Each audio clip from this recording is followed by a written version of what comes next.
میرا شہیر بھائی کے ساتھ یا ان لوگوں کے ساتھ بیٹھے ہونے کا ایک خاص وجہ ہے اس کے پیچھے. میں کسی اور سوشل میڈیا ایکٹیوسٹ کے ساتھ کولیبریٹ کرتا, ان کے ساتھ بیٹھتا, جو کہ آج کل میڈیا پہ ہو رہا ہے.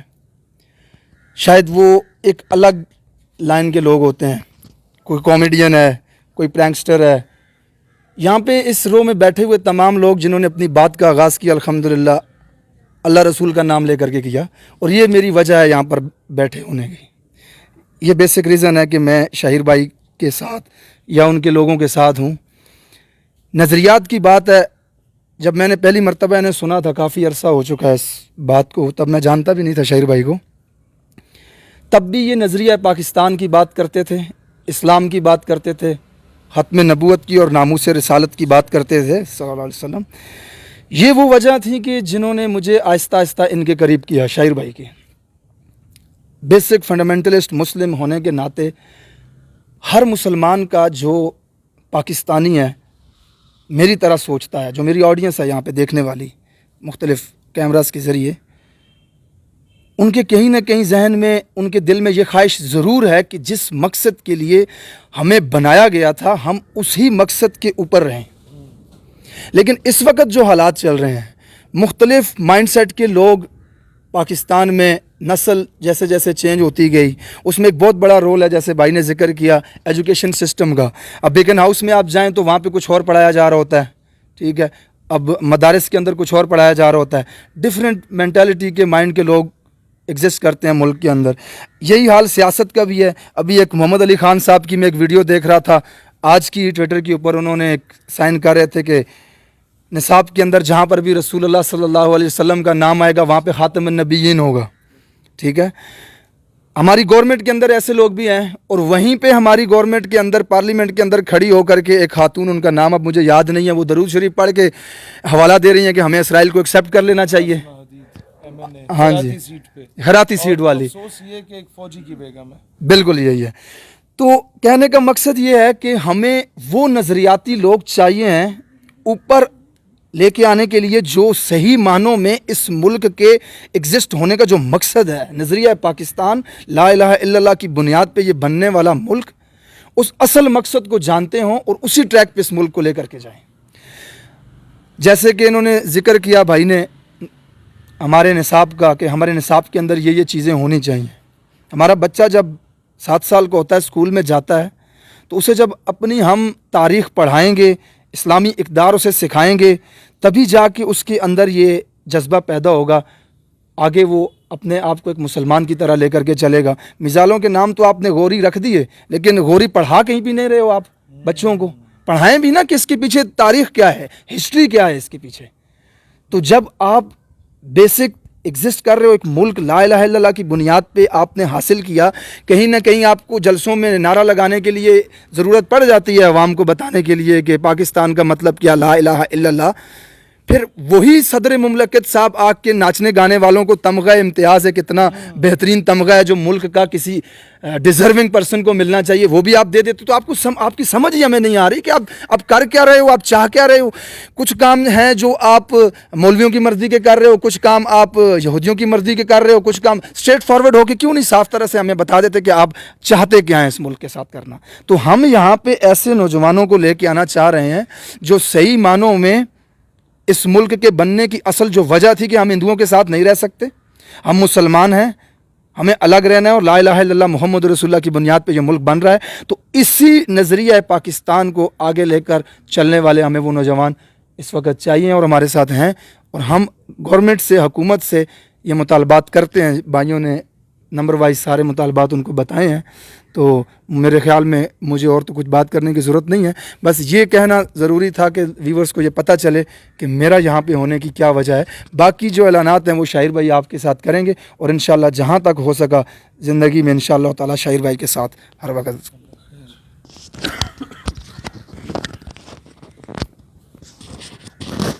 بسم اللہ الرحمن الرحیم. الصلاۃ والسلام علیک یا رسول اللہ صلی اللہ تعالیٰ علیہ وآلہ وسلم. دوستان ذی وقار, میرے لیے ایک بڑے اعزاز کی بات ہے کہ آج ہمارے درمیان ہمارے وہ بہنیں وہ بھائی موجود ہیں کہ جس ایج فیکٹر میں یہ نوجوان شاید اپنی نوکری کے پیچھے بھاگا جاتا تھا، یا کوئی نوجوان جو آپ کو گرلز کالج کے باہر کاغذ کے ٹکڑے پہ اپنا نمبر لکھ کے تقسیم کرتا ہوا پایا جاتا تھا، یہ اس اپنے ایج فیکٹر میں ان لوگوں نے اپنے زندگی کے اس موڑ پہ ناموس رسالت کے دفاع کے لیے اپنی زندگی کو وقف کرنے کا فیصلہ کیا، ختم نبوت کے دفاع کے لیے اپنی زندگی کو وقف کرنے کا فیصلہ کیا۔ اور جب پاکستان کے کالجز اور یونیورسٹیز میں ڈائریکٹلی یا انڈائریکٹلی نظریہ پاکستان پر تابڑ توڑ حملے کیے جا رہے تھے، جب پروفیسرز، لیکچررز ڈائریکٹلی یا انڈائریکٹلی پاکستان کی اسلامک آئیڈیالوجی کو ٹارنش کرنے کی کوشش کر رہے تھے، جب اس پر سوالیہ نشان بنائے جا رہے تھے، ملک کے مستقبل کا انجینئر جس یونیورسٹی سے نکلتا ہے، ملک کے مستقبل کا ڈاکٹر، ملک کے مستقبل کا آرمی آفیسر، ملک کے مستقبل کا وکیل، بلکہ ہر شعبہ زندگی کا شخص جن تعلیمی اداروں سے تعلیم حاصل کرنے کے بعد پریکٹیکل فیلڈ میں جاتا ہے، ان تعلیمی اداروں میں پاکستان کی ٹو نیشن تھیوری سوالیہ نشان بنا دی جاتی ہے کہ کیا پاکستان بننا ضروری ہی تھا یا نہیں تھا۔ یعنی کہ وہ لاکھوں لوگ، وہ مائیں، وہ بہنیں، وہ بیٹیاں جنہوں نے اپنے زیور بیچ کے مسلم لیگ کے حمایت میں اس وقت آل انڈیا مسلم لیگ کی حمایت کی، وہ مائیں جنہوں نے اپنے بچوں کو اور معصوم بچیوں کو کنووں میں چھلانگ لگوا دی کہ وہ کسی درندہ صفت آدمی کے ہاتھے نہ چڑھیں، میرا خیال ہے ان کی قربانیوں کو اس کے اوپر ایک سوالیہ نشان بنتا تھا، اور ان ساری ان کی قربانیاں اس کو حقیقی معنوں میں اس کا حق ادا کرنے کے لیے مجھے فخر ہے کہ یہ نوجوان اپنا کردار ادا کر رہے ہیں۔ اس قوم کی مائیں، بہنیں، بیٹیاں، اس قوم کے نوجوان جو آج ہمارے ساتھ ہیں، جن ماؤں کی دعائیں ہمارے ساتھ ہیں، آج جو سب سے امپورٹنٹ چیز ہے، مطالبات آپ لوگوں کے سامنے ہیں، ڈاکٹر عافیہ صدیقی کو فل فور پاکستان واپس لایا جائے۔ نمبر 2، میڈیا پہ ڈائریکٹلی یا انڈائریکٹلی اگر یہ ڈیبیٹ بھی چھیڑنے کی کوشش کی گئی کہ اسرائیل کو ایکسیپٹ کرنا چاہیے یا نہیں کرنا چاہیے، ایسا کسی قسم کا خود کو تجزیہ نگار بولے وہ شخص، یا وہ اینکر پرسن ہو، یا وہ کوئی بہت بڑے عہدے پہ فائز رہا ہو، یا وہ کسی بھی واک آف لائف سے تعلق رکھتا ہو، اس پہ میڈیا پر پابندی عائد کی جائے۔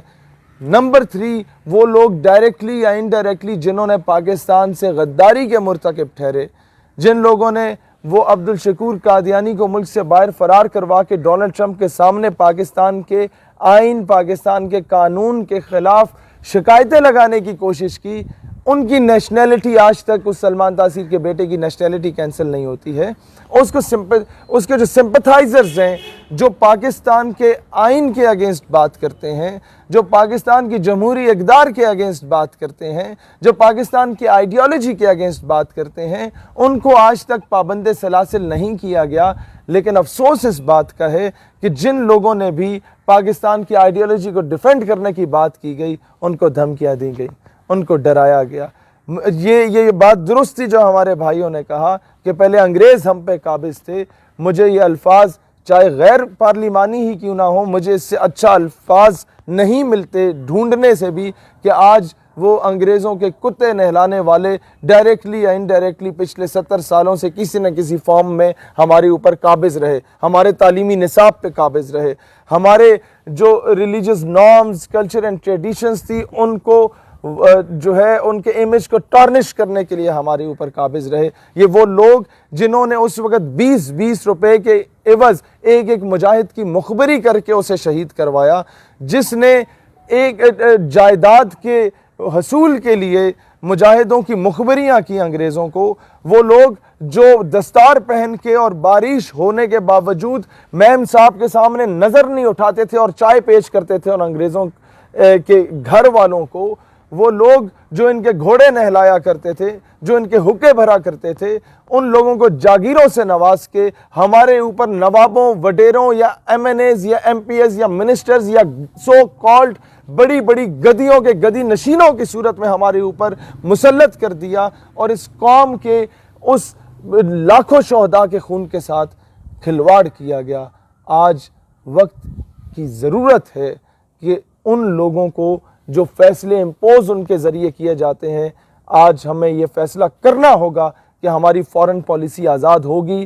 فورن آفس کا نمائندہ یہ نہیں کہے کہ جناب عافیہ صدیقی ملک میں آنا نہیں چاہتی یا وہ وہاں پر خوش ہے، نہ وہ آئے گی یہاں پہ.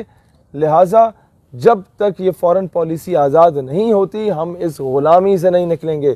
اور وہ وقت دور نہیں ہے انشاءاللہ کہ پاکستان کے فیصلے پاکستان کے اندر ہوں گے. پاکستان کے فیصلے وائٹ ہاؤس یا واشنگٹن ڈی سی میں جا کے نہیں طے کیے جائیں گے. پاکستان کے فیصلے اقوام عالم کے یہ جو 5 چودھری بیٹھے ہوئے ہیں وہ آ کے فیصلے نہیں کریں گے کہ آپ کی فورن پالیسی کیا ہونی چاہیے، آپ کے داخلہ امور کس طریقے سے چلنے چاہیے. جب تک ہم لوگ اپنے تمام ان چیزوں کو آزاد اور خود مختار نہیں کرتے، قائد اعظم کا خواب شرمندہ تعبیر نہیں ہو سکتا. اس کے بعد FIA کے سائبر کرائم کی بات کی گئی، اس کے اندر ناموس رسالت سیل بننا چاہیے. جب ایک وزیر کے بارے میں آپ بات کرتے ہیں تو بندہ غائب ہوتا ہے. وزیر اعظم کو آپ اپنا جمہوری حق رکھتے ہوئے اس کو تنقید کا نشانہ بناتے ہیں تو آپ کو مختلف طریقے سے ہراساں کرنے کی کوشش کی جاتی ہے. جب آپ کسی اور مقدس گائے کے بارے میں کسی پالیسی کی بات کرتے ہیں تو سافٹ ویئر اپڈیٹ کر دیا جاتا ہے. گستاخ رسول کا سافٹ ویئر کیوں نہیں اپڈیٹ کیا جاتا؟ یہ دنیا کی سب سے بڑی بلاسفیمی جو ہے، سب سے بڑی دہشت گردی ہے. یہ اس دنیا کے 2.25 ارب مسلمانوں کے جذبات کے ساتھ کھلواڑ کیا جاتا ہے، ان کے جذبات کو ٹھیس پہنچائی جاتی ہے. یہ کام روکنے کے لیے گورنمنٹ کو پریکٹیکل سٹیپس لینے چاہیے. اس کے بعد جو مطالبہ ہماری بہن نے کیا اس پہ ہم کلیئر کٹ بات کرتے ہیں کہ جو لوگ معصوم بچیوں یا عورتوں کے ساتھ ریپ کرتے ہیں، ماضی میں جنرل ضیاء الحق مرحوم کے دور میں بھی ایک کام کیا گیا تھا کہ فیصل آباد کے دھوبی گھاٹ کے اس مقام پہ ان ایسے لوگوں کو سرعام پھانسی دی جاتی تھی. اسکولوں سے بچوں کو چھٹیاں دے دی جاتی تھیں کہ جا کے دیکھو، اور نشان عبرت بنتے تھے ایسے لوگ جو ایسی حرکات کرتے تھے. آج بھی ہمارا یہ مطالبہ ہے کہ جو لوگ ریپ کرتے ہیں ان لوگوں کو سرعام پھانسی دی جائے، اسلامی سزائیں متعارف کی جائیں، وہ امپلیمنٹ کی جائیں. چوری کرنے والے کو اگر اس کے ہاتھ کاٹے جاتے تو آج سوئس بینک میں پاکستان کی آدھی سے زیادہ دولت وہاں نہ بیٹھی ہوتی. آج پاکستان کے جو اثاثے ہیں وہ ملک سے باہر نہ ہوتے. ایک اور مطالبہ کہ 19 گریڈ سے لے کے 22 گریڈ کے جتنے بھی آفیسرز ہیں ان کو ریٹائرمنٹ کے بعد پاکستان سے باہر بالخصوص امریکہ میں گھر بنانے کی اجازت نہ دی جائے. یہ پاکستان کے نیشنل سیکیورٹی کا معاملہ ہے. ان تمام تر آفیسرز کے بچوں کو پابندی لگائی جائے قانونی طور پہ کہ وہ امریکہ میں خاص کر یا ایسے کنٹریز جس سے پاکستان کی آئیڈیالوجی یا اسلامک نارمز کو یا ماضی میں اسلام یا پاکستان کو کسی قسم کا نقصان پہنچا ہو، ایسے ممالک میں بچے پڑھنے نہ جائیں. بہت کلیئر سی بات ہے، جب آپ کے بچے کسی کے گھر میں پڑھ رہے ہوں گے آپ کبھی بھی اس کی غلط پالیسیز کے اگینسٹ کوئی بات نہیں کر سکیں گے، وہ اسی وقت اس کا گلا دبوچنے کی حیثیت رکھتا ہوگا. اس کے بعد ہمارا ایک بڑا کلیئر مطالبہ ہے جس پہ ہم نے یہ 8 سالہ طویل جد و جہد پہلے ہم سب لوگ مختلف طلبہ تنظیمات کے پلیٹ فارم سے کیا، پھر ہم نے اسٹیٹ یوتھ پارلیمنٹ کے نام سے جو الائنس بنایا اسٹوڈنٹ لیڈرز کا، اسٹوڈنٹ ریپریزنٹیٹیوز کا، اس سے یہ مطالبہ کیا کہ تعلیمی نصاب میں مثبت تبدیلیاں ہونی چاہیے. جو علی زئی لالا نے بات کی کہ غوری میزائل تو بنایا لیکن شہاب الدین غوری رحمۃ اللہ علیہ نہیں بتایا اس قوم کو کہ گھر میں بیٹھ کے یہ پریس کانفرنسز نہیں ہوں گی. اب میدان عمل میں نکلنے کا وقت آ چکا ہے. ساری چیزیں ہم لوگ اس وقت ڈسکلوز اس عوام کے سامنے نہیں کر سکتے، لیکن یہ بات ضرور ہے کہ 22 نومبر 2020 کو لیاقت باغ راولپنڈی میں پاکستان کے لاکھوں نوجوانوں کا اجتماع لگنے لگا ہے. ان کے یوتھ کنونشن ہو رہا ہے اور بتایا جائے گا وہ انگریزوں کے کتے نہلانے والوں کو کہ اب یہ مسلمان، یہ قوم مزید فرقہ واریت کی بنیاد پہ یا لسانیت کی بنیاد پہ ڈیوائیڈ اینڈ رول کی پالیسی پہ اس قوم کو تقسیم نہیں کیا جا سکتا. دوسرا جلسہ 6 دسمبر کو انشاءاللہ نشتر پارک کراچی کے اندر کیا جائے گا. تیسرا جلسہ 8 دسمبر کو جرگہ ہال سبی بلوچستان کے اندر کیا جائے گا. اس کے بعد چوتھا جلسہ 8 جنوری 2021 کو KDA اسٹیڈیم کوہاٹ خیبر پختونخوا میں ہوگا. اور آخری اس کے بعد پھر ملک گیر تحریک بن جائے گی. 17 فروری کو گھنٹہ گھر چوک فیصل آباد میں ہمارا جلسہ ہوگا. اور پھر اس ملک کے گلی گلی کوچے کوچے نگر نگر ڈگر ڈگر میں یہ قوم حقیقی معنوں میں اس نظریے کے دفاع کرنے کے لیے نکلے گی جس نظریے کی بیس پہ اس ملک کو بنایا گیا. یہ قوم آج کے بعد غلامی نہیں کرے گی. اس قوم کے قرضے کو اتارنے کی ایک کیمپین لانچ کی جائے گی، لیکن اس کے لیے سب سے پہلا مطالبہ ہوگا کہ خان صاحب اپنے بنی گالہ کے 300 کنال کے اس محل کو بیچیں اور اس پیسے کو قومی خزانے میں جمع کرائیں. اس کے بعد نواز شریف کے اس رائیونٹ کے محلات کو بیچا جائے اور قومی خزانے میں جمع کرایا جائے. اس کے بعد زرداری کے ہر دوسرے شہر میں موجود بلاول ہاؤسز کو بیچا جائے، ان پہ بولیاں لگائی جائیں، انہیں قومی خزانے میں جمع کرایا جائے. ملک کا لوٹا ہوا پیسہ سوئس بینک سے واپس لایا جائے یا ان چوروں ڈکیٹوں کو اٹھا کے ورلڈ بینک اور IMF اور یہ ان سب کے حوالے کیا جائے کہ یہ ہے وہ تمام اربوں ڈالرز جن کی تم لوگوں کو ضرورت تھی، ان سے جس سے جیسے تیسے نکالنا چاہتے ہو نکال لو.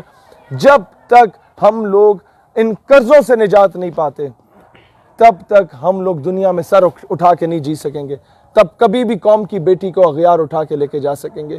تب کبھی بھی پنڈ کا چودھری آ کے ریمن ڈیوس کی صورت میں آپ کے بچوں کو کچل سکے گا. تب کبھی بھی نور خان ایئر بیس سے زبردستی رات کی تاریکی میں کرنل جوزف کو ملک سے باہر فرار کیا جا سکے گا. کیا تب یہ مطالبہ نہیں کیا جا سکتا تھا کہ ہم کرنل جوزف کو تو بھیج رہے ہیں، کیا آپ عافیہ صدیقی کو بھیج رہے ہیں؟ ہم ریمن ڈیوس کو تو بھیج رہے ہیں، کیا آپ عافیہ صدیقی کو بھیج رہے ہیں؟ ہم ابھینندن کو تو بھیج رہے ہیں، کیا آپ کرنل حبیب کو بھیج رہے ہیں؟ ہم کلبھوشن یادو کے معاملے پہ جب انٹرنیشنل کورٹ آف جسٹس میں جا کے انڈیا نے اسٹے آرڈر لیا، اس کے اگلے دن ہی حق تو یہ بنتا تھا کہ آپ کو پشاور کے APS کے سامنے چوک پہ اسے پھانسی کے پھندے پہ لٹکا دینا چاہیے تھا، تاکہ دنیا کو پتہ چلتا کہ ہم ایک خود مختار ریاست ہیں، ہم ایک سوورن کنٹری ہیں، ہم اپنی ڈیفنس پہ سمجھوتا نہیں کرتے اور نہ ہی ہم کریں گے کبھی. اور انشاءاللہ تعالی اگر ضرورت پڑی کشمیر کے لیے یا کسی بھی محاذ کے لیے تو یہ نوجوان آپ کو اولین صفوں میں نظر آئیں گے. پاکستان ہمیشہ زندہ باد. ہاں، فنڈنگ کہاں سے آ رہی ہے؟ فنڈنگ ہمارے پاس اگر بہت ہی ہوتی تو ہم یہ گھر کے لان میں بیٹھ کے پریس کانفرنس نہ کرتے، یہاں 50-60 میڈیا والوں کو 10-10 ہزار روپے دے کے ان کے مائکس پہ کر لیتے. فنڈنگ اگر ہمارے پاس ہوتی تو یہاں آپ کو کھانے کے انبار لگے ہوتے نظر آتے جس طرح آل پارٹیز کانفرنسز میں ہوتے تھے. فنڈنگ آپ کو نظر آتی تو میں آپ کو بہت سمپل سی بات بتاؤں، ہمارے کئی نوجوانوں نے اپنے لیپ ٹاپس اور موبائلز کو بیچ کے ہمارے کنونشنز ہوئے، کئیوں کے بائک بکے، اس کے بعد ہمارے کنونشنز ہوئے. اور کس طریقے سے آپ لوگوں کو ہم بتائیں کہ کیسے کیسے تھوڑے تھوڑے پیسے جوڑ کے ہم لوگ کام کرتے ہیں. لیکن الحمدللہ اب تو بات بہت کلیئر ہے کہ اب تو مجمع لگے ہوتے ہیں اور سمجھ ہی نہیں آتی کہ ساؤنڈ کہاں سے آیا یا کرسیاں کہاں سے آئیں. بات یہاں پہ ختم ہوتی ہے، فنڈنگ کہاں سے آتی ہے؟ پیر مہر علی شاہ نے فرمایا جو شخص ختم نبوت کا کام کرتا ہے اس کی پشت پہ رسول اللہ علیہ السلام کا دست مبارک ہوتا ہے. تخت سکندری پہ وہ کبھی تھوکتے بھی نہیں، بستر لگا ہو جن کا سرکار کی گلی میں. پاکستان ہمیشہ زندہ باد.